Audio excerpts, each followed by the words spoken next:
I welcome this opportunity to share with you some of the discussions that we've been having with the management of Eskom, as led by the interim group executive officer, as well as discussions that we've had with the board. Let me start off by saying I left the country for Egypt, not to go on holiday, but to go and attend a peace summit and also have a working visit to Egypt, to visit Egypt as well as to have discussions with President al-Sisi, who is the current chairperson of the African Union, and seeing that he will be handing over to us as South Africa, it was important for us to go on a working visit and also to exchange some views and thoughts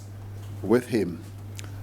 And as we were already mid-course on our journey, we got to hear that the country had gone into stage 6 of load shedding, and that surprised and shocked us, and I immediately felt that it was necessary that I should cut my visit short and return to the country.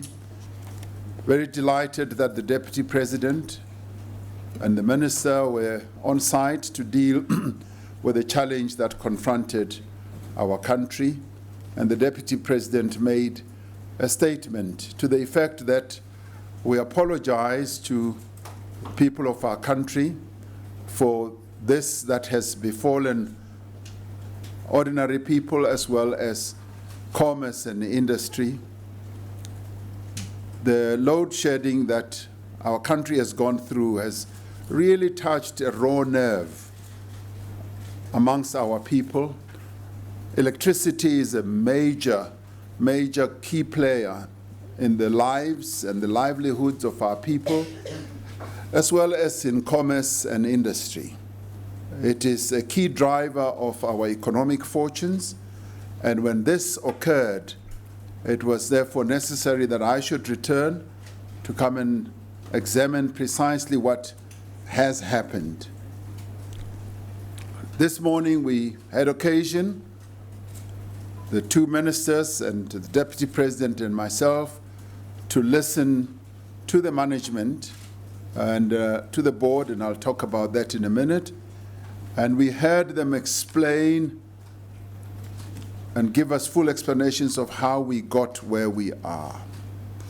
And they detailed to us some of the things that led to the breakdowns, and amongst other things, they cited the rain that had led to the coal getting clogged up in the system, and they also spoke about the tripping that the system also experienced, and it was a combination of a number of events that led to the loss of so much of generation. Of course, they also spent quite a bit of time detailing to us the challenge that our country faces with regard to the age of the fleet that we have. On average, many of our generators, our power stations rather, are 37 years old on an average basis, with some of them being as old as 55 years and 52. In the case of Komati, 55, and in case of Kandem, also near there. And the new ones are also giving us enormous challenges. Kusile and Medupi are also giving us challenges, and I even commented that a few weeks ago I went to launch Unit 2 of Medupi, and the whole country felt that we had now seen the last of load shedding. And lo and behold, load shedding then visited us once again, which showed that our system is unreliable, is unpredictable, for all the reasons that I have cited. But what has also come out as a great concern is that there has been a measure of sabotage that has led to the loss of, during this period, of 2,000 megawatts, where someone in the Eskom system disconnected one of the instruments that finally led to one of the boilers tripping and us losing as much as 2,000, I think it was 2 boilers. Now, another problem that we have had is cable theft. Much as it did not really lead to the load shedding that we've had, but it has had the effect also where people have stolen cable, and some of them have even declined or collapsed, rather, pylons that have caused problems to the system. Now, our own assessment of all these explanations that we were given, we felt that management, in the course of this recent load shedding, yes, did do their best to respond and to restore the system to being somewhat stable, and we think that they've acted correctly. But at the same time, we had a sense that they have not acted with the urgency that is required. They need to be much more agile, and they need to underpin what they do with greater urgency and be able to anticipate some of these breakages that happen. And of course, one of the things that we observed is that the maintenance process of our fleet is rather slow, and it is not as deep as it should be, because maintenance is one of the key problems that faces us, particularly in view of the fact that we are dealing with an aged fleet. We therefore need to be more proactive when it comes to the maintenance of the system. We also felt that there needed to be more accountability at the management level. More accountability is required so that there should not be blame shifting. People need to own up when they have not done what is necessary, what they needed to do. So we want management to be much more proactive. And we then discussed a number of solutions that will give rise to how we restore the stability of the system. We felt that we need to have an emergency recovery plan, that is going to make sure that we get rid of load shedding, and management has given us an assurance that they are trying to stabilize the system and get more and more of the megawatts that we have lost to be restored. And they have given us the assurance that from the 17th of December right through to the 13th of January, we should not be in a position to have any form of load shedding. And going right through to March, they will be seeking to do everything they can to restore the stability of the network. And I have instructed all managers and executives that all leave is cancelled. No one goes on leave. If we are to have the system restored to stability, all leave from now on until January is cancelled.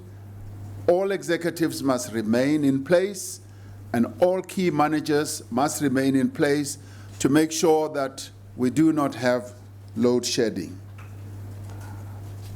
We must also investigate the sabotage. I've directed that the sabotage acts must be investigated, and they must immediately work with the South African Police Service and our intelligence service as well to find out exactly how anyone within Eskom could have disconnected the instrument that has led to the loss of 2,000 megawatts. Details of that can easily be given by the chairperson and the interim group executive, Mr. Jabu Mabuza.